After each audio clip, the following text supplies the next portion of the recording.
Hai, saya Willy Hardian, coding starter kalian. Kita akan coba melihat bagaimana cara membuat recursion, tapi disclaimer terlebih dahulu ya. Harus memahami dulu basic tentang function, bagaimana cara membuatnya. Nah, mungkin kalian pertama kali menemukan recursionnya pada saat kalian belajar sendiri ya, atau di kampus gitu. Nah, dan saya akan coba menerangkan versi saya biar kalian lebih mengerti. Oke. Nah, pasti kita mempunyai function terlebih dahulu. Misalnya kita akan memakai void function. Ini pakai C language ya. Dan juga tentunya bisa memakai language-language yang lain. Misalnya kita akan membuat function untuk bisa mencetak halo gitu ya. Jadi kita akan membuat cetak halo seperti ini. Dan isinya ada hi misalnya untuk membedakan antara halo sama hi ya. Ini untuk menyapa aja gitu. Cetak menyapa gitu. Hi. Ya misalnya yang akan diulang beberapa kali ya sesuai kebutuhan, misalnya ulang 3 kali gitu. Kita akan melakukan cetak halo seperti ini. Oke, jadi prinsipnya adalah recursion kan itu dari kata rekursif kan, jadi mengulangi sesuatu. Nah, jadi yang kita ulang adalah si function cetak halo itu kita taruh lagi di dalam seperti ini. Berarti kalau kita analisa ya cara kerjanya, berarti pas kita panggil ini di cetak main, ini kan adalah pemicu terjadinya pertama kali pemanggilan cetak halo kan ya. Pas kita panggil ini, dia akan memanggil apa isinya? Print hi. Terus di dalamnya ada apa lagi? Si cetak halo. Di dalam cetak halo ada apa? Ada print hi kan? Di dalam cetak halo ada apa? Print hi. Dalam cetak halo ada apa? Print hi. Ya begitu terus. Nah makanya kayak gini doang itu tidak bagus ya, karena dia akan mengulangi terus, infinite loop jadinya, ulang-ulang terus. Makanya kita harus memberikan kondisi biar dia ada satu kondisi biar bisa berhenti. Nah, misalnya kita ulang mau 3 kali doang sebenarnya.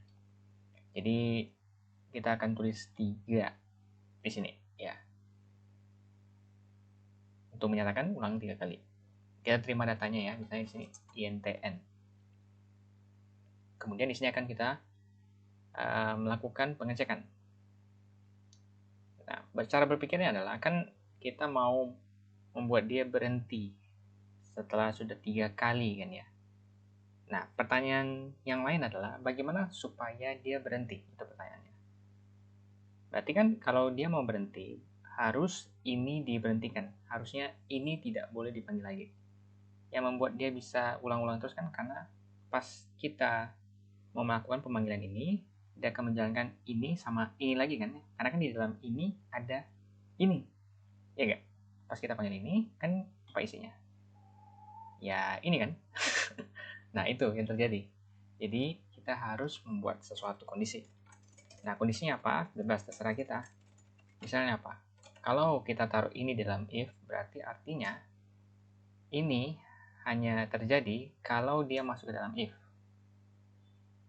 Ya kan? Kalau ini mau dipanggil, dia harus masuk ke dalam if. Nah, apa yang membuat dia bisa masuk ke dalam if? Misalnya ya, n selama n-nya masih lebih besar daripada 0, maka dia bisa masuk ke dalam if, lalu dia print hi. Sama, lakukan ini. Seandainya kalau n-nya sudah 0, maka ini dia akan tidak panggil.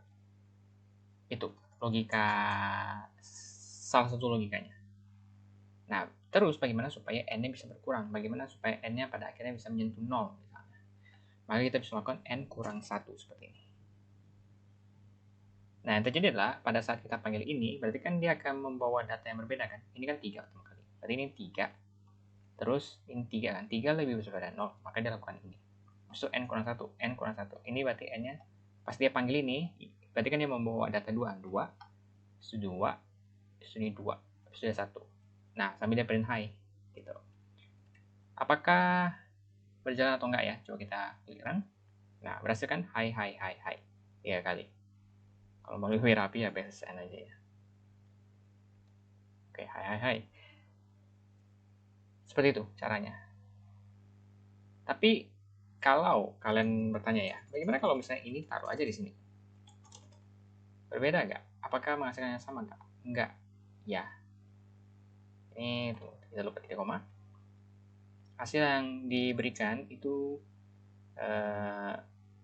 tidak benar ya. Jadi ini pertama-tama ini salah karena kan memang harus butuh argumen kan kasih data di sini ya.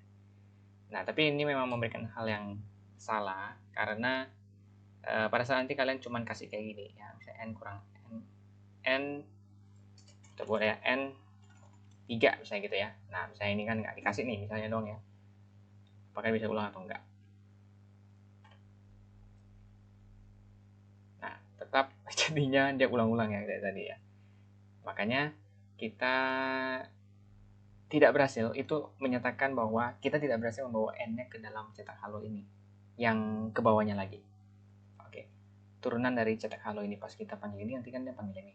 Nah, dia tidak berhasil membawa nilai n tersebut, makanya n-nya dibawa lewat argumentsnya, tidak bisa lewat variabel di sini doang. Gitu. Oke, makanya kita taruhnya di arguments, ya. Tn, begitu. Jadi ini tidak betul kalau misalnya seperti itu.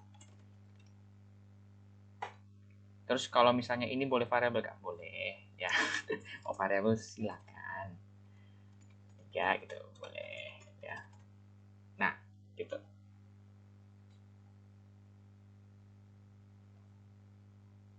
Kita lupa titik koma lagi di sini ya. Oke, hai.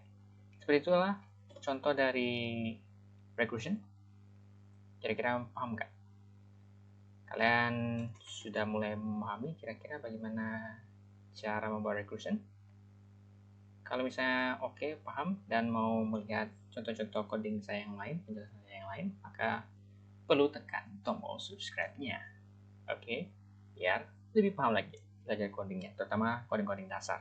Kalau coding-coding dasarnya udah pasti udah bisa, pasti yang kedepannya yang sulit pasti juga udah bisa. Oke, thank you.